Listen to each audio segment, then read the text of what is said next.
हाल ही के खबरों में हमने देखा कि एंटी टेररिस्ट एक्ट यूएपीए चर्चा का विषय बना हुआ है। खबरों में हमने देखा कि न्यूज़ क्लिक एजेंसी और उससे जुड़े कई पत्रकारों के घर छापेमारी की गई है और उनसे पूछताछ किए गए हैं। यह कानून कितना खतरनाक है इसका अंदाज़ा इसी बात से लगाया जा सकता है कि अगर जांच के दौरान ही किसी व्यक्ति पर आरोप लगाए जाते हैं तो उसे आतंकवादी साबित कर दिया जाता है। हम जानेंगे आज कि यह कानून है क्या, इसकी शुरुआत कब हुई थी और इसमें जान से जुड़े क्या प्रावधान हैं। नमस्कार, मैं हूं तन्वी और आप देख रहे हैं द मोजो टॉक का खास कार्यक्रम खबर विश्लेषण। तो चलिए जानते हैं आखिर क्या है यह कानून। यूएपीए का फुल फॉर्म होता है अनलॉफुल एक्टिविटी प्रिवेंशन एक्ट। इसका हिंदी अर्थ होता है गैर कानूनी गतिविधि रोकथाम अधिनियम।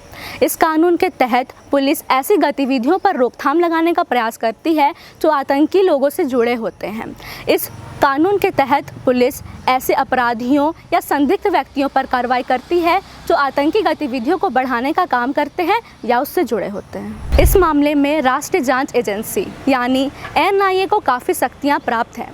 एनआईए के महानिदेशक को यह भी शक्ति है कि अगर वह किसी भी आरोपी पर शक करता है तो वह अपनी शक्तियों का उपयोग करके उस पर कार्रवाई करके उसकी संपत्ति जब्त कर सकता है या उसकी कुर्की भी कर सकता है। तो कब आया यह कानून?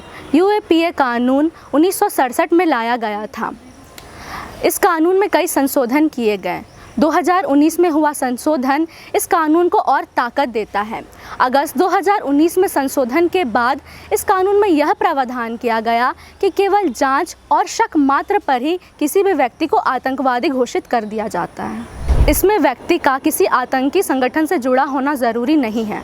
अगर किसी व्यक्ति पर आतंकवादी का टैग लग गया है तो उसे कोर्ट में जाने की बजाय सरकार द्वारा बनाई गई रिव्यू कमेटी में जाना होगा।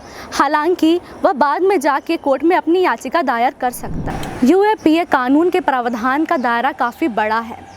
इसमें अपराधियों के अलावा एक्टिविस्ट और आंदोलनकारियों पर भी कार्रवाई की जा सकती है। इस कानून के तहत भारत के खिलाफ असंतोष फैलाना भी कानूनन अपराध माना गया है। हालांकि असंतोष को पूरी तरह परिभाषित नहीं किया गया है। यूएपीए कानून में धारा 18, 19, 20, 38 और 39 के तहत मामला दर्ज किया जाता है। जानकार बताते हैं कि अगर किसी भी व्यक्ति पर इन धाराओं के तहत केस दर्ज किया गया है तो उसे अग्रिम जमानत नहीं मिल सकती है। दरअसल कोर्ट के सेक्शन 43D5 के तहत कोर्ट ऐसे व्यक्तियों को जमानत नहीं दे सकती जिसके खिलाफ प्रथम दृष्टया का केस दर्ज होता है। इस कानून में कड़ी सज़ा का प्रावधान है। अगर कोई भी व्यक्ति सरकार द्वारा घोषित आतंकी संगठन की सूची का सदस्य है तो उस व्यक्ति पर सरकार कड़ी कार्रवाई करती है। कड़ी कार्रवाई के दौरान उसे 7 साल से लेकर आजीवन कारावास की सज़ा सुनाई जा सकती है और उस पर कई तरह के जुर्माने भी लगाए जा सकते हैं। और अगर उसका गुनाह कुछ ज़्यादा ही बड़ा है तो उसे मृत्यु दंड भी दिया जा सकता है। आज के लिए बस इतना ही। रिसर्च में हमारा साथ दिया है सजल कुमार ने और कैमरे के पीछे थे आशीष श्रीवास्तव। धन्यवाद।